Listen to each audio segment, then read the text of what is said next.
school academically, but I spent a lot of time performing in school. Luckily, I had amazing music teachers and drama teachers and just teachers that allowed me to be who I wanted to be and express myself, how I wanted to express myself. You know, which at that time was in chorus and drama. It was just, those were the classes that, for me, kept my grade average in that safe spot. Because if I didn't have those classes, if they took art out of school, I'd probably still be in high school, trying to figure out matrices and columns. I don't even know what matrices is. It's something that you get in algebra. And it itches. I loved singing. I knew from a young age that singing was my joy. Like, give me some Christmas songs, I'll sing them. You know, like, song on the radio, I'll harmonize with it. Like, check this out, I'll sing, watch me sing. And like, as a kid, that's what I just loved to do. And my dad gave me the best advice. He said, son, just do what you love to do, and then you will never have to work a day in your life. I said, I worked with my dad at the time, and we were build fences. He was a fence contractor, and so digging holes and hauling lumber and sweating and getting cuts and bruises was not my idea of a good time. And my grade point average was showing me that I'm probably going to be building fences for the rest of my life. So I'm going to listen to my dad, and I'm going to do what I love to do so that I never have to do this. So that was a big driving thing for me, and bless my dad. I love him so much because he allowed me to pursue that. He really gave me the opportunity to see what I could do with singing. I went for it, and so when I got out of school and I no longer had chorus and drama and groups to participate in and singing, I said, uh-oh, like, I gotta do something. I gotta create the job that I wanna have. I gotta create the artist that I wanna be. And I found that words were that which there were plenty of. And if I made up words, I could then sing them, right? So it was just like creating something. You know, I was like, okay, I'm going to write this song. Now I've got something to sing. Now I've got it. Now I can keep singing. So writing didn't show up because I wanted to be a writer. Writing showed up because I wanted to be a singer. I needed something to sing. So at first, I was singing a bunch of nonsense, a bunch of gibberish. I was like, it's just deep.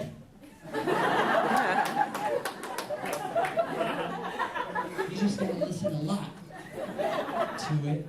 You gotta dissect it to really know what I'm talking about. It's deep, but it sounds pretty.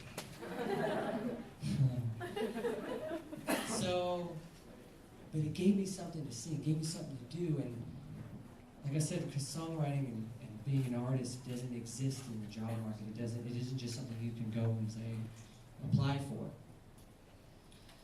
I realized I needed to create it. So I said, where is it happening?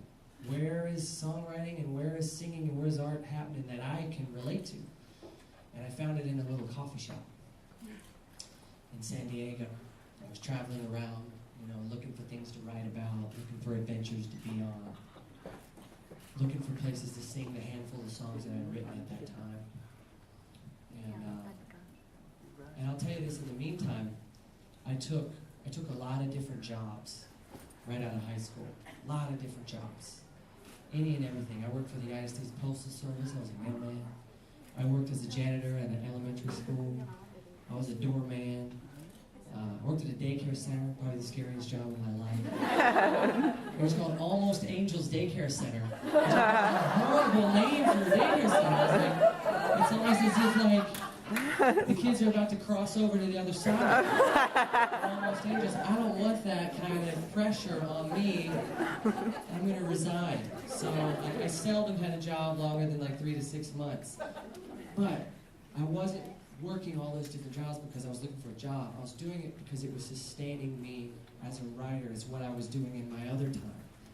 I still kept music. I kept that drive, that dream that like I can sing and I'm good at this. I know I rule because I created that for myself. I know I'm good at this. It's what I love to do. And every time I do it, people react and people respond and I'm getting a response. So I know something is working. So in the meantime, I took those jobs and I didn't create those jobs as a failure in music. So like, even though I'm gonna be a musician, you guys are gonna check me out. But I was a janitor in elementary school. Didn't look like a musician, you know, and certainly not to my mom. She's like, oh, my son is a janitor. But that was just what I needed to do because I knew at home I was working on songs, I was learning to play guitar, I was writing things, I was reading things that were shaking me to my core. And so I never made myself wrong for getting those jobs. Like I'm still on the path, I'm still on the path, I'm still on the path. I am a musician. That is what I'm creating for myself. And eventually I wandered into a coffee shop where people were doing what I did. They were sitting in the corner of the room and they were playing their instrument and they were singing and they were emoting. I was like, oh, they're doing what I'm doing. This is the spot where it all goes down.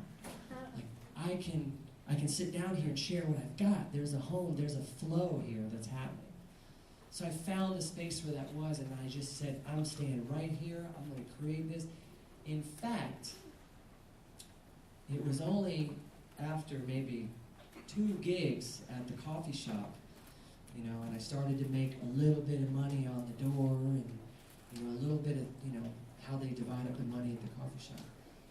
I said, I made it! I did it! I'm a musician, I'm a working musician. And that was it. I had all the success in the world from that point on. And I never expected, to be honest with you, I never expected to go any further than that. Because I just thought, this is it, this is fine, this is it, this is great, this is fine. But something miraculous happened because I continued to show up as a guy who believed in himself, who ruled, as I continued to show up and just I was singing with my hat over my eyes were closed, I didn't care who was in the crowd. I was just loving my life. I was loving I was doing exactly what my dad had told me to do. Do what you love to do and you'll never have to work a day in your life. I was at the coffee shop and I had my eyes closed and I was just like almost in tears. I was like, I'm doing it. Like this is really happening. And at that moment, people really started to like take notice of what I was doing. And what I realized, you know, looking back over the years is that when you follow your bliss, when you follow that thing that you love to do, and that could look like anything.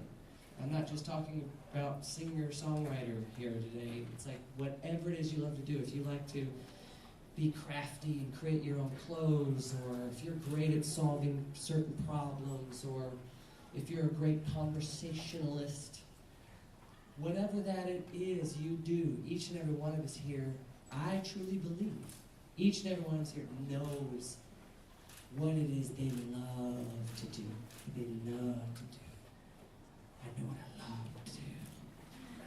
Oh, and I'm so good at it. I can't wait to show everybody how good I am at this. That when you follow that, it impresses the world.